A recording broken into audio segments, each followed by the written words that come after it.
Okay, good afternoon, guys.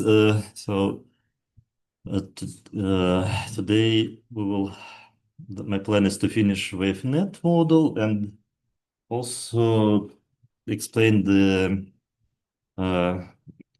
maybe a free share distance for images and audio. And I don't think we will meet on Friday because I don't think we will have some projects ready. And on Monday, I will send the link. So I think we will just meet on Zoom. And if some students will be ready to present project, we will just listen to this presentation. If not, yeah, you can just maybe ask questions. Okay. Right.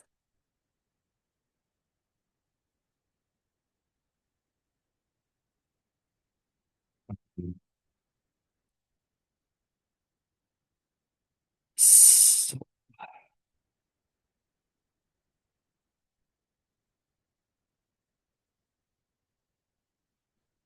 mhm.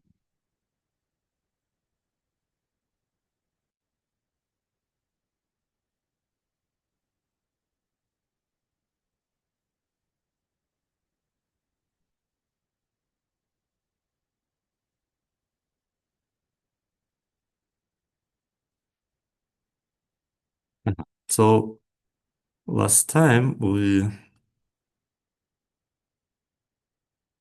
were talking about this wave form generation.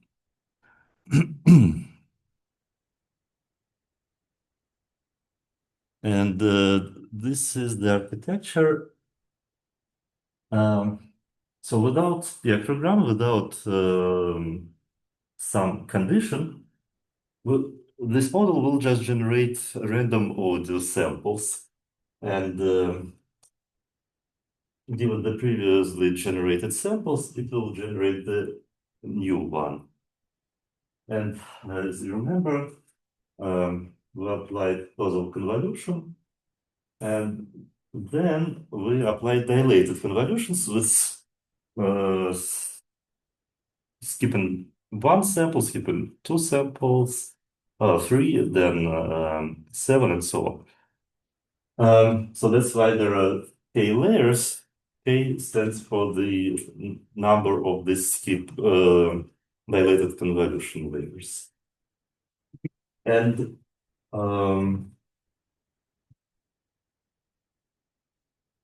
then the result from all these dilated convolution layers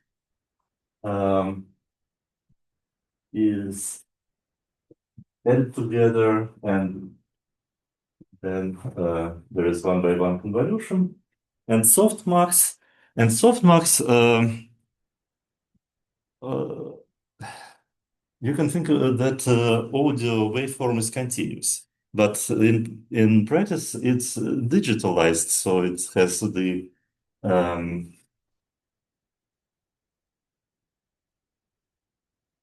has the beans, which is called the depth of the signal. So every point actually will be mapped to its own bin. So if our depth is 16 bits, then we have 2 power 16 bins, and we can assign labels to these bins, and then it will be classification problem. So that's why there is softmax. But this is dilated convolution. Um, but yeah, this is the question why it's classification. Softmax won't work well with 2 power 16 number of classes because it's a huge number of classes. And for this reason, um, we kind of compress our audio signal. And instead of using 2 power 16 bins, we will use 2 power 8, if I remember correctly, bins. So much less number of classes. And to compress the audio, people use so-called mu low. Um, so the function is logarithm of 1 plus mu times absolute value of x, where x is the height, the amplitude of our signal, over 1 plus log of 1 plus mu. And this function looks as on this picture for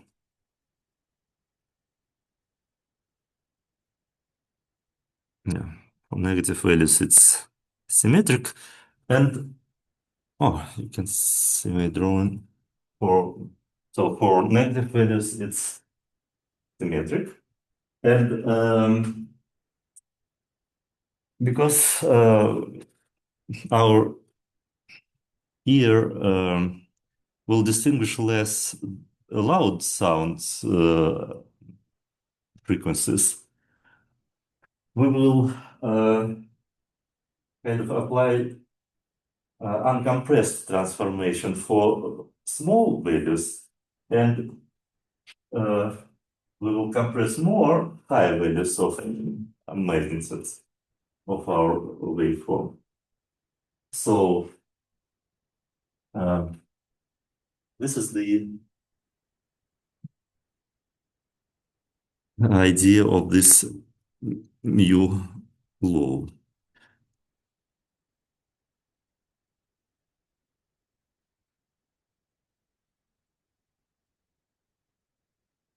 Okay, how to align with spectrum, we will talk later. So let me show the examples.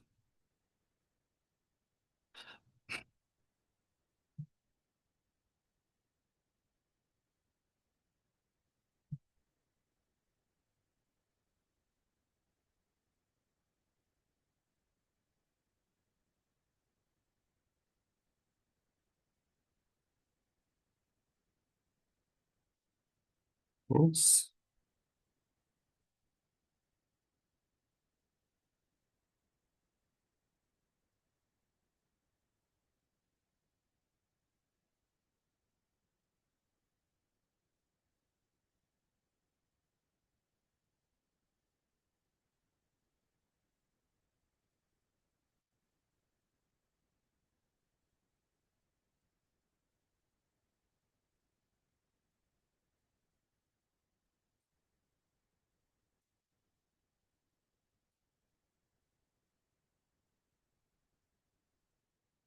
So last time we stopped on this gated activation. So it's just the idea of the gating mechanism. We have one function, activation function. So before going to the mu law, one function that has range between negative 1, 1, another function, sigmoid function, has range between 0 and 1. It means that the first multiple will allow to pass signals both negative and positive signs. And the second term will kind of fade this signal if sigma is close to 0, or allow to follow the signal if sigma is close to 1. And we have two matrices, two weights, uh, which actually will learn what is better to have sigma close to 1 or sigma close to 0. So this is this layer. Um,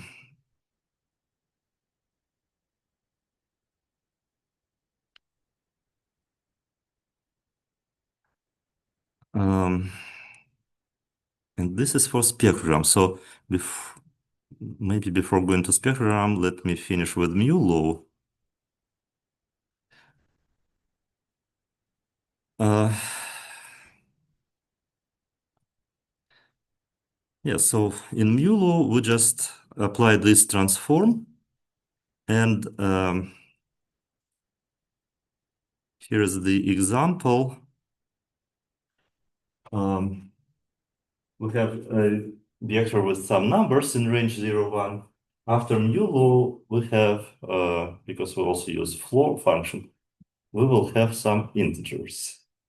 And if we apply inverse transform, because floor is not invertible operation, we will get approximated reconstructed signal from this. So our model will predict digits, integers, but after that we will apply inverse mu law transform, and this will reconstruct actually the waveform.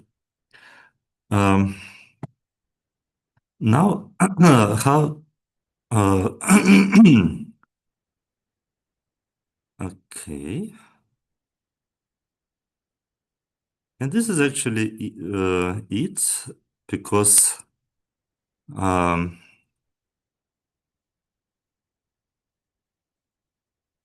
after that we just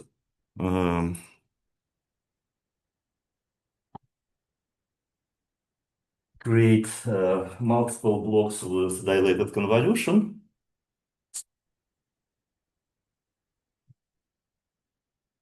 And after that, so where is our forward?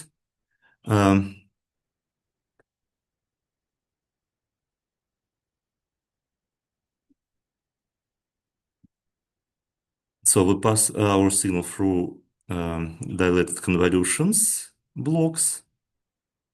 Also, we have skip connection, residual connection.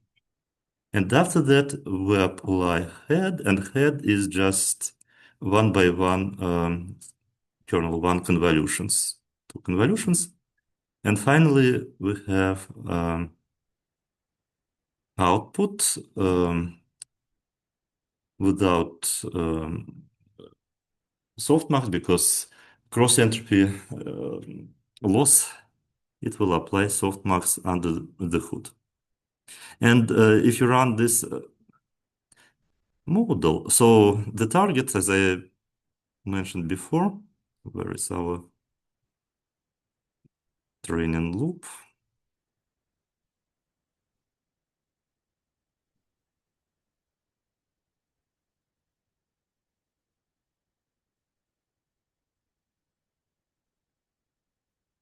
So the target will be our audio shifted by one sample, because it's kind of the same idea like in language models, autoregressive. And if you run, it will generate some sounds. If you train this model on music, it will generate music. If you train this model on voice, it will generate voice. But of course, it will be a very incoherent, and of course, you will hear some sounds, but without much meaning. If I want to reconstruct the spectrogram, then it's called conditional generation. So where is um,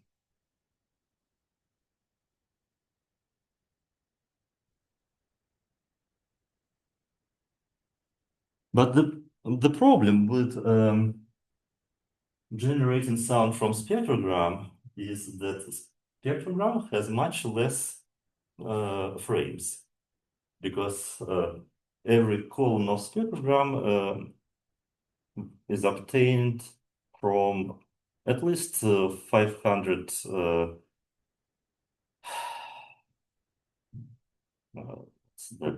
56 frames,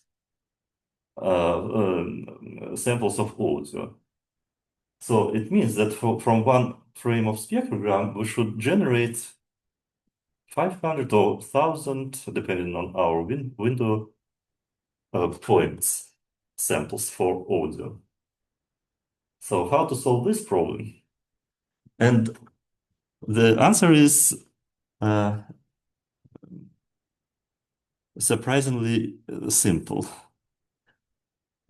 So if you know the number of frames of your spectrogram, you can calculate the length of the waveform because every frame represents given number of audio samples. So you will just multiply number of frames by the duration of one frame, and you will get the duration of the audio. It means that you want to generate an array, and you know the size of this array actually, like beforehand. So this will be an array for waveform. You can create the dummy array, and then, for example, one frame of spectrogram corresponds to the first window size samples. So you will take this frame and then just repeat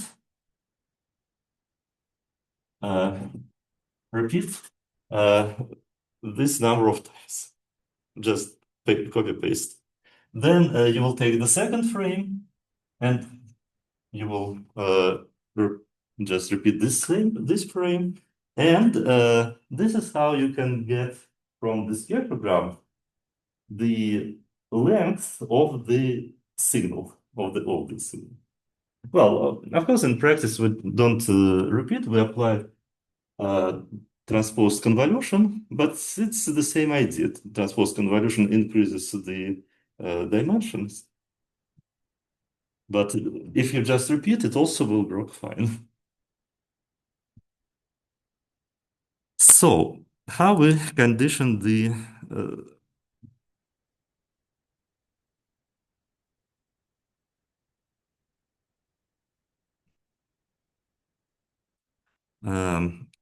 this generative process on the spectrogram?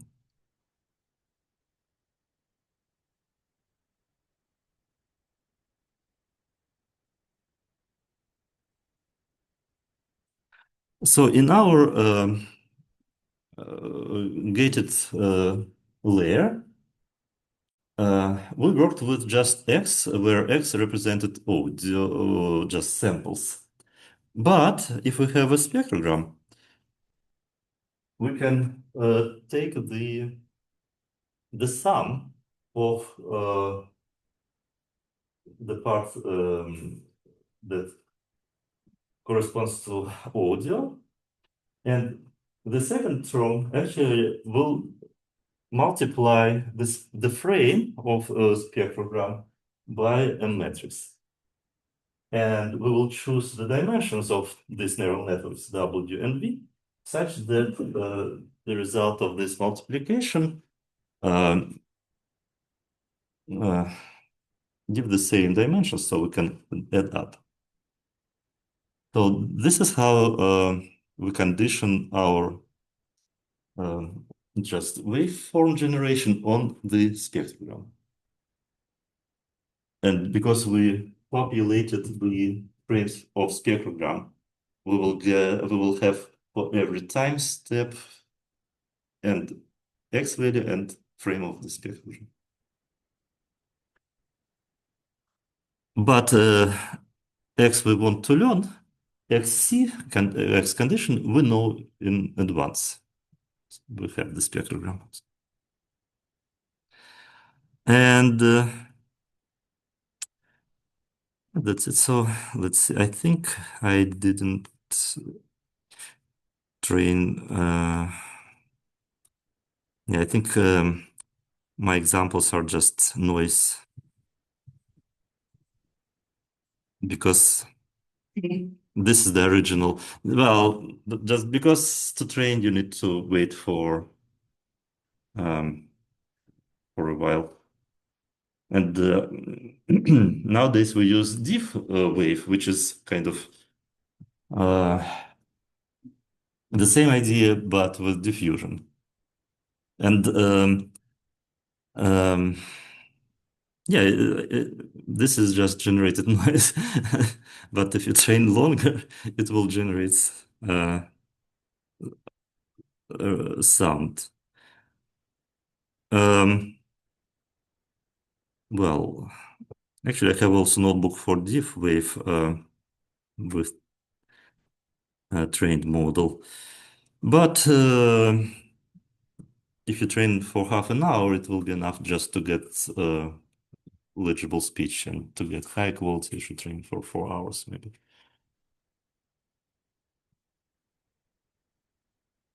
Okay, I think yeah,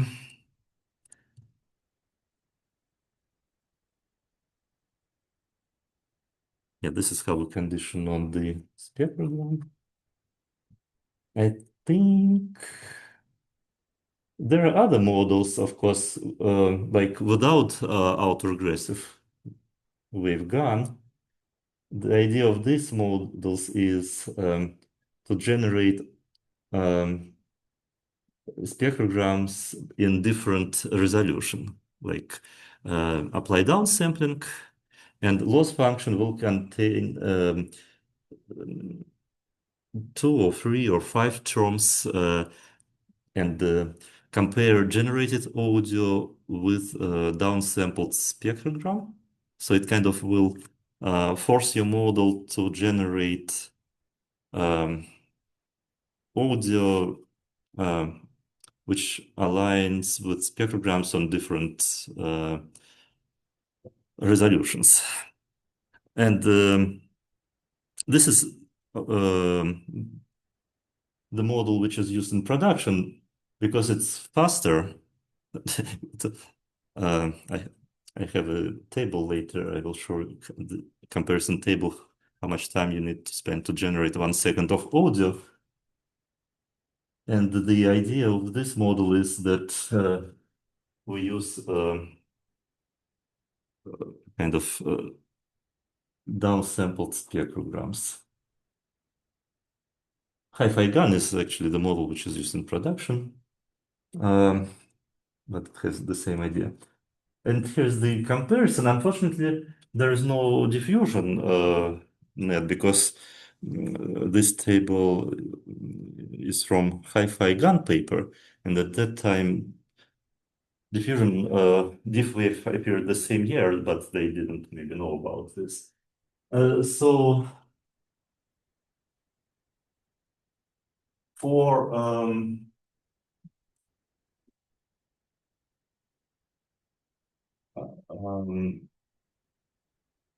for WaveNet, um, it's that for these numbers. Uh, One thought. To generate 4,000 samples, and 4,000 samples is half of the second if we use very low resolution, like 8 kilohertz. So to generate half of the second, we will need to spend 1 second of GPU time. So it's not a real-time model. And half my gun is to be faster.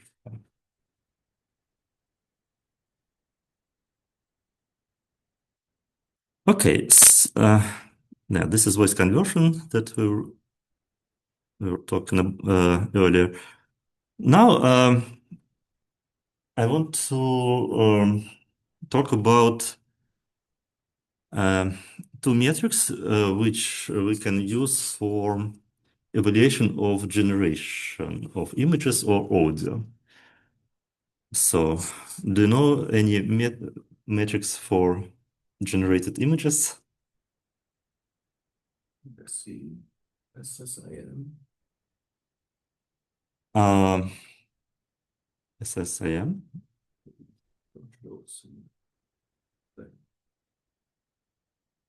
Um, so, well, yeah, there are many metrics. So let's uh, you can ask ChatGPT metrics for images. Hmm.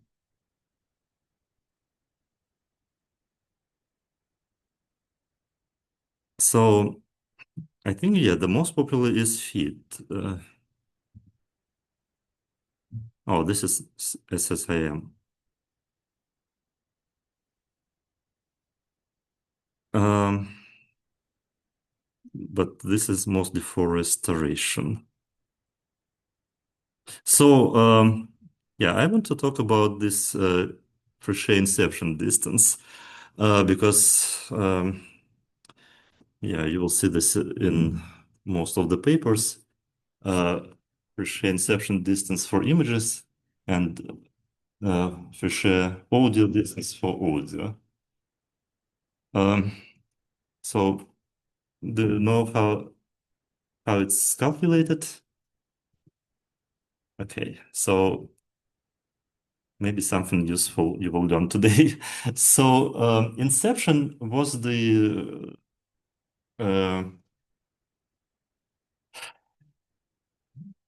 it's called convolutional neural network um, trained on ImageNet dataset. And you remember why it's called why is it called Inception? The formal name was GoogleNet.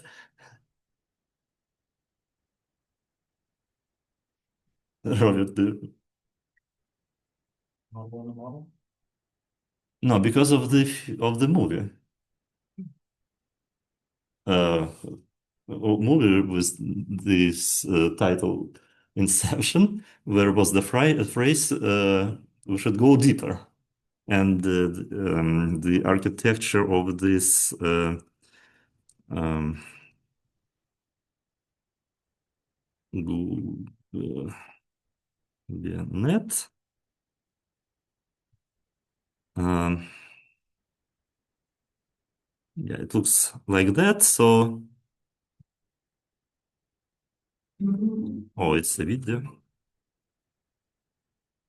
Um, yeah, so it's it was a very deep neural network for 2014 when it was proposed. Anyways, these neural networks they were trained on which task? What was the task for the first convolution neural networks and ImageNet competition? Classification and number of classes? Thousand. Thousand. Is it 50,000? Thousand. Because I don't know if you can classify for 50,000 um, because softmax maybe we won't be able to distinguish between two values in the softmax 1,000. And so in classification neural networks, what is the last layer? Linear layer. So we have convolutions. After that, we apply or one by one convolutions or flatten layer, and then we will get the um, just one vector, and we can apply linear layer with output shape of the number of classes. So, or maybe several linear layers. So if we take the last layer from this convolutional neural network, it will be just one vector. It means that we can represent an image with one vector. And for this Fréchet distance, they take the embedding of image as the last um, uh, output from the last layer before softmax from this inception network. Now, let me I showed this yesterday to Robert, the definition of Fréchet distance.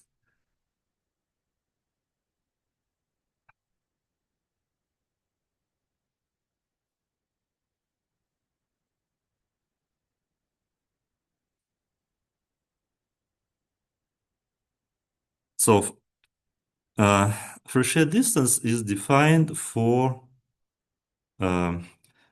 actually also from Wasserstein metric for normal distributions. And if we have two normal distributions, the distance between these distributions can be estimated by this distance, the difference between these vectors and sum of squared differences, and trace is diagonal of the covariance matrices. The only problem with images is that they are not normally distributed. Because if they were normally distributed, we would see just noise. So how to apply this formula to an arbitrary distribution? So the suggestion, the idea was to use central limit theorem, which says that if we sum up a lot of samples from arbitrary distribution and average them, it will converge to the normal distribution. So if you want to calculate this Fréchet inception distance, you should collect about 50,000 images, because to make working the law of large numbers, we should collect a large number of data. And so typically we should collect 50,000 or the smallest 10,000 images. Apply so we have like real images, for example, and generated images, or the same will be for audio. For example, we have real audio recordings, and we have, for example, converted audio or generated audio. It means that always we work with two sets of data. So we have one set of data, another set of data, X, Y. And we should have about 50,000 data in one set and in another set. So for example, yesterday I had to calculate the this Fréchet audio distance for voice conversion task, because tomorrow I should present this. And I was waiting for about 8 hours just to generate 11,000 because I didn't want to wait more samples. And after that, we apply a model. In case of feed, we apply inception model. In case of audio, we apply an audio model. that converts your data into a vector embedding. So it means that every image or audio will be represented by a vector. It depends on the model, what is the size of this embedding. To be honest, I don't remember what is the dimension for. Maybe it's 1000 for inception. So, as the result, you will have 50,000 vectors instead of images. Like images are three-dimensional tensors, you will have just one vector. And in each data set. And then you can compute mean. So after that, you will just average these embeddings. So you will just compute mean. And this will be your mu x. And also covariance matrix. And covariance. This will give you the covariance matrix, and the shape of this matrix will be the shape of the embedding. If it was 1000, it will be 1000 by 1000, not 50,000 by 50,000. And after you calculated these two statistics for each data set, so you will have four statistics, you can compute this number. And if this number is small, then we can assume that our model worked well because like generated images are very similar to real images or converted or similar audio similar to real audio. If this metric is larger, then you should work um, more on your model. So for example, yesterday I got these embeddings. I was really happy. When I calculated fit, so the standard fit is about 5.4 for audio. My fit was about 25,000. So then I looked at the vector embeddings, and vector embeddings had large numbers, like hundreds, instead of between 0 and 1. And this was the problem with this result, because like because thousands is you can't report thousands on the paper because the standard values is just less than 10. Okay, so I think we can let me stop running.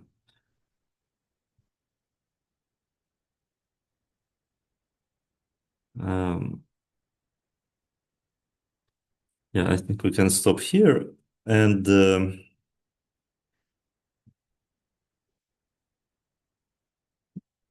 I will stop recording